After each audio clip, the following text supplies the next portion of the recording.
நல்ல காலம் பிறக்குது. நேயர்கள் அனைவருக்கும் வணக்கம். தற்பொழுது சிம்மம் ராசிக்காரர்கள் அனுபவித்துக் கொண்டிருக்கும் வலி வேதனை யாருக்கும் வரவே கூடாது என்றுதான் சொல்லணும். அந்த அளவிற்கு சனி பகவான் தற்பொழுது கண்டகசனியாக இருந்து உங்களை பாடாய் படுத்து எடுத்து வருகின்றது. சனி பகவான் 7ஆம் பார்வையாக ராசியை பார்ப்பதால் உங்களுக்கு நடக்கக்கூடிய நல்ல விஷயங்களையும் சுப காரியங்களையும் தடை செய்து கொண்டு இருக்கின்றார். வேலை விஷயத்திலும் சரி, தொழில் விஷயத்திலும் சரி, வியாபார விஷயத்திலும் சரி, உங்களுடைய குடும்ப விஷயத்திலும் சரி, இப்படி அனைத்து விஷயங்களிலும் ஏதாவது ஒரு சின்ன நல்லது நடக்காமல் போனதற்கு முக்கியமாக சனிதான் காரணம். இப்படி எந்த நல்லதுமே நடக்காமல் சிம்மம் ராசிக்காரர்கள் மனதளவில் மிகவும் கஷ்டப்பட்டு இருக்கிறீங்க. நமக்கான ஒரு நல்ல வழி பிறக்காதா, நம்மளும் மற்றவங்கள மாதிரி நல்ல பொசிஷனுக்கு வர முடியாதா அப்படின்னு இப்போ வரைக்கும் ஏங்கிட்டு தான் இருக்கீங்க. சிம்ம ராசிக்காரர்கள் நிறைய பேர் இருக்கீங்க. நாங்கள் அப்படி என்னதான் தப்பு செஞ்சிட்டோம், எங்களுக்கு மட்டும் ஏன் இப்படியெல்லாம் நடக்குது அப்படின்னு நீங்கள் புலம்பி தவித்து கொண்டிருப்பது நல்லாவே எங்களுக்கு புரியுதுங்க. சிம்மம் ராசிக்காரர்களுக்கு நான் ஒன்று மட்டும்தான் சொல்லிக்க விரும்புகிறேன். நீங்கள் இதுவரைக்கும் பட்ட கஷ்டங்களுக்கு எல்லாம் பலன் கிடைக்கப் போகின்றது.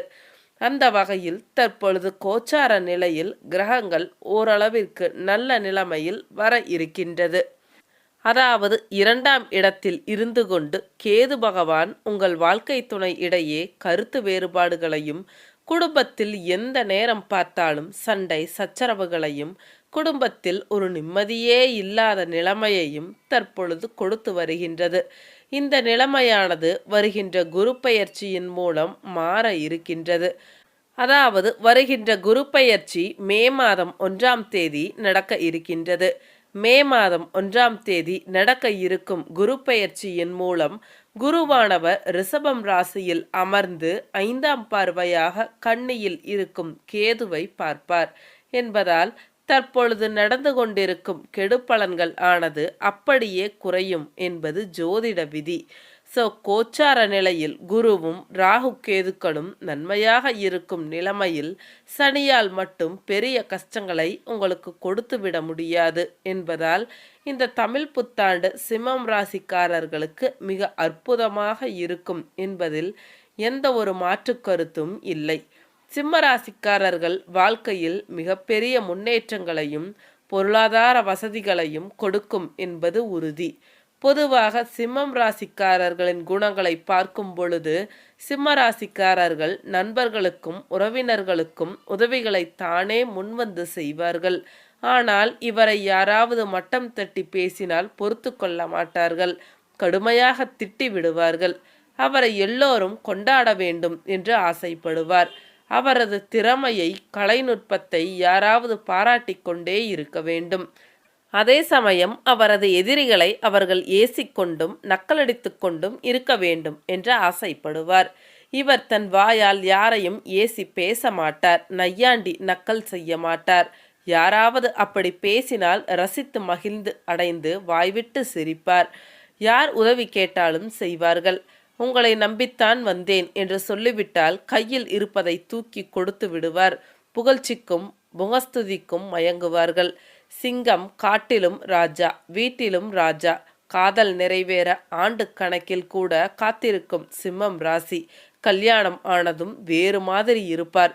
பெரும்பாலும் சிம்மராசிக்காரர்களுக்கு கல்யாணம் வெற்றிகரமாக அமைவதில்லை.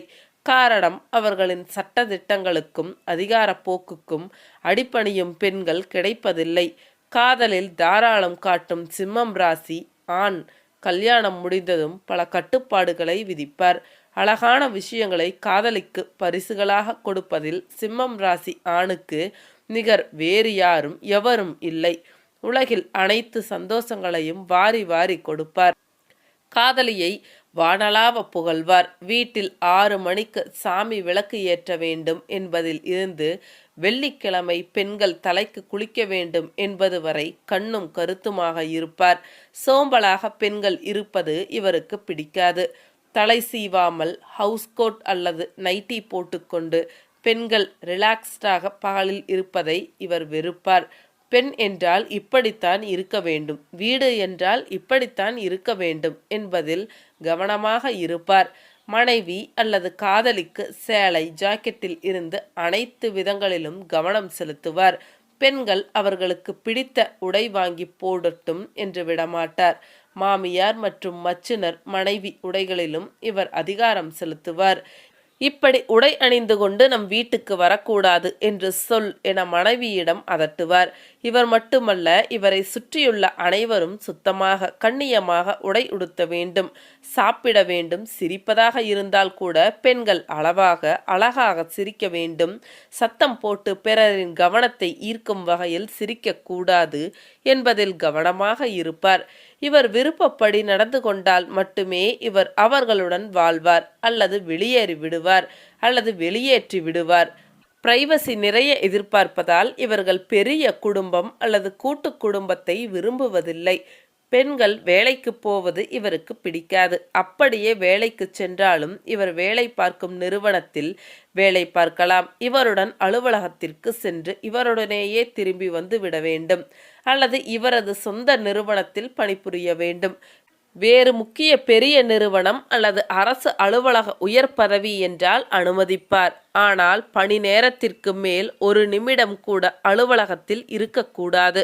வீட்டிற்கு வந்த பின்பு அலுவலகத்தை பற்றி யாருடனும் பேசக்கூடாது. மனைவியின் படிப்பிற்கு ஏற்ற வேலை இல்லாமல் வீட்டிற்கு அருகில் இருக்கும் அலுவலகத்தில் வேலை செய்ய அனுமதிப்பார். மனைவி பஸ்ஸில் போவது இவருக்கு பிடிக்காது. மற்ற ஆண்கள் இடித்து விடுவார்களாம். 100% பொசசிவாக இருப்பார். மனைவி இவரிடம் அல்லது இவருக்கு முன்னால் வேறு யாரையும் புகழ்ந்து பேசக்கூடாது. இப்படி சிம்மராசிக்காரர்கள் சட்டதிட்டமாக இருந்தாலும் அதில் நியாயம், நேர்மை இருக்கின்றது என்பதை நாம் புரிந்து கொள்ள வேண்டும். சரிவாங்க, சிம்மராசிக்காரர்களின் தமிழ் புத்தாண்டு பலன்களை டீட்டெயிலாக பார்க்கலாம். இந்த தமிழ் புத்தாண்டில் சிம்மம் ராசிக்காரர்களின் தெளிவான எண்ணங்களால் குடும்பத்தில் உங்களின் மதிப்பு, மரியாதை உயரும். பெரியோர்களின் தொடர்பு உண்டாகி உங்கள் வாழ்க்கை தரம் உயரும். நெடு நாட்களாக உங்களை வாட்டி வதைத்த உடல் உபாதைகளிலிருந்து விடுபடுவீர்கள். வெளியூர், வெளிநாட்டிலிருந்து நல்ல செய்திகள் உங்களை வந்து அடையும். லாபகரமான முதலீடுகளை செய்து உபரி வருமானம் நிரந்தரமாக வர வழிவகுத்து கொள்வீர்கள். மறைமுக கலைகளான ஆழ்மன தியானம் போன்றவற்றை சுயமாக கற்று தேர்ந்து அடுத்தவர்களுக்கும் கற்றுத்தருவீர்கள். சகோதர சகோதரிகளின் குறைகளை பெரிதுபடுத்த மாட்டீர்கள். மேலும் முன்பு உங்களை ஏமாற்றியவர்களையும் இந்த காலகட்டத்தில் மன்னித்து விடுவீர்கள். சனி பகவான் 7ஆம் இடத்திலிருந்து ராசியை பார்த்து என்னதான் இடையூறுகளை அவ்வப்பொழுது கொடுத்தாலும் மற்ற கிரகங்கள் நன்றாக இருப்பதால் உங்களுக்கு நிச்சயமாக நன்மைகள் நடக்காமல் இருக்காது. விவசாயத்துறை சார்ந்த அரசு ஊழியர்கள் தேயிலை, காப்பி, ஏலக்காய் போன்ற தனியாருக்கு சொந்தமான எஸ்டேட்டுகளில் மேற்பார்வையிடும் உயர் அதிகாரிகள் தகுந்த கவனம் செலுத்தி உற்பத்தியை பெருக்குவார்கள். இராணுவத்தில் உயர் பதவி வகிப்பவர்கள் துறை சார்ந்தவர்களிடம் நற்பெயர் பெறுவார்கள். அரசு ஆஸ்பத்திரிகளில் கண்காணிப்பாளராக பணிபுரிபவர்கள் பல வகை நிர்வாக சீர்கேடுகளை கண்டுபிடித்து அதனை சரி செய்யும் தீவிர நடவடிக்கைகளில் ஈடுபட்டு வெற்றியும் பெறுவார்கள். மனமிகுந்த சந்தோஷத்துடனும் பொருளாதார வரவுகள் தேவைக்கு தகுந்தாற்போலவும் சிரமம் இல்லாது கிடைக்கும். தனியார் துறையில் உள்ளவர்கள் வருமானம் கூட பெறுவர். சிற்றின்ப விஷயங்களில் மனம் அலைக்கழிக்கப்பட்டு பின்பு தெய்வ அருளால் நல்ல நிலைமை உருவாகும். புத்திரர்களால் சில இடையூறுகள் வந்து விலகும். பெண்களோடு எதிரித்தனத்தை வளர்த்து கொள்ளக்கூடாது. உத்தியோகம் சார்ந்த வெளியூர் பயணங்கள் உயர்வை தரும். மின்பொருள் உற்பத்தி செய்து விற்பனைக்கு அனுப்புபவர்கள் தொழில் முன்னேற்றம் அடைவார்கள். அடுக்குமாடி குடியிருப்புகளை கட்டி விற்பனையில் ஈடுபட்டு உள்ளவர்கள் தொழிலில் ஏற்படும் போட்டிகளாலும் பொறாமைகளாலும் சில சிரமங்களை சந்திக்கும் வாய்ப்புகள் உள்ளதால் நிதானமாக செயல்பட்டு வருவதும் நல்லது. ஆட்டோமொபைல் உதிரி பாகங்கள் உற்பத்தி செய்வோர் புதிய பணியாளர்களை நியமனம் செய்து உற்பத்தியில் முன்னேற்றம் காண்பார்கள். பழங்கள், காய்கறிகள், உணவுப் பொருட்கள் மற்றும் இறைச்சி வகைகளை பதப்படுத்தி ஏற்றுமதி செய்யும் தொழிலதிபர்கள் பங்குகளில் கடன் பெற்று முன்னேற்றம் காண்பார்கள். மனம் தைரியமாகவும் செயல்கள் உற்சாகமாகவும் நண்பர்களின் உதவியும் நிறைவேறியே உண்டாகும். நோயற்ற வாழ்க்கையும் குடும்பத்தில் ஒற்றுமையும் திகழும். நினைத்த காரியங்கள் அனைத்தும் வெற்றி பெறும். உணவுப் பொருட்கள் மற்றும் அத்தியாவசிய பொருட்கள் விற்பனை செய்யும் வியாபாரிகள் தங்கள் தொழிலில் இன்னும் மூலதனத்தை பெருக்கி முன்னேற்றம் காண்பார்கள். ஸ்டவ், கேஸ் அடுப்பு வியாபாரிகள் தொழிலில் முன்னேற்றம் அடைவார்கள். சிலர் தங்கள் தொழில் சார்ந்த பாதுகாப்புக்காக சங்கம் போன்றவற்றை வைத்து செயல்படும் வழிவகைகள் உண்டாகும். மனதில் புதிய நம்பிக்கைகளும் சமூகத்தில் தேவையான அந்தஸ்தும் தைரியமாக செயல்பாடுகளும் நல்ல பெயரை உருவாக்கும். சிறு தொழில் மூலமாக உற்பத்தி செய்யப்படும் உணவுப் பொருட்களை பெருமளவில் வாங்கி விற்பனை செய்து சாதனை நிகழ்த்துவார்கள். வியாபாரத்தின் மூலம் கிடைத்த லாபத்தினை தகுந்த இடங்களில் முதலீடு செய்து எதிர்கால வாழ்விற்கு பாதுகாப்பு தேடிக்கொள்வார்கள். மருத்துவம், இரத்த பரிசோதனை, எக்ஸ்ரே தொடர்பான கல்வி பயிலும் மாணவர்கள் படிக்கும் காலத்திலேயே எதிர்கால திட்டத்தை செயல்படுத்தும் வித்தையை சமூக சூழ்நிலைகளை உணர்ந்து திட்டமிட்டு உருவாக்குவார்கள். விலங்கியல் துறை சார்ந்த மருத்துவ படிப்பு பயிலும் மாணவர்கள் படிப்பில் முழு கவனம் செலுத்தி சிறப்பான தேர்ச்சி பெறுவார்கள். சக மாணவர்களால் படிப்பில் உதவியும் உறவினர்களால் மதிக்கப்பெறும் நன்னிலைமைகளும் உருவாகும். கோயில்கள், வீடுகளில் பூஜை முறைகளுக்கு தேவையான சடங்குகளை பற்றிய குருகுல கல்வி பயிலும் மாணவர்கள் மிகுந்த அக்கறையுடனும் படித்து ஆன்மீக பணிகளில் சிறந்து விளங்குவார்கள். புதிய வகை வாகன வாய்ப்புகள் உண்டாகும்.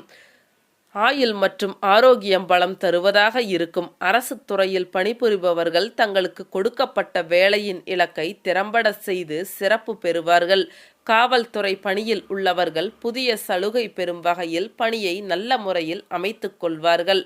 விவசாய கூலி வேலை செய்பவர்கள் தீப்பெட்டி, பட்டாசு தொழிற்சாலை, உணவுப் பொருட்கள் உற்பத்தி செய்யும் தொழிற்சாலை ஆகியவற்றில் பணிபுரிபவர்கள் சம்பள உயர்வு பெறுவார்கள்.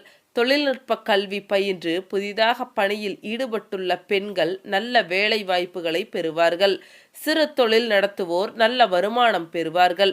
திருமண வயதை அடைந்தவர்கள் குருவின் அருளால் திருமணம் நடக்கும் வாய்ப்புகள் பெறுவார்கள். தெய்வ வழிபாடுகளும் உறவு முறை சார்ந்த பெண்களால் புதிய நட்புகளும் உருவாகும். உங்களுக்கான பரிகாரம்: சனிக்கிழமைகளில் சிவன் கோவிலை வலம் வரவும். சிறப்பான கிழமைகள் திங்கள், புதன், வெள்ளி. அனுகூலமான திசைகள் மேற்கு, வடகிழக்கு, தென்கிழக்கு. அதிர்ஷ்டமான எண்கள் 2, 5, 6. அதிர்ஷ்ட திசைகள் கிழக்கு, வடக்கு. செல்ல வேண்டிய தலம் திருநள்ளாறு, கும்பகோணம், திருத்தணி. சொல்ல வேண்டிய மந்திரம்: தினமும் அனுமன் சாலிசா சொல்லி ஆஞ்சநேயரை வழிபடவும். நன்றி.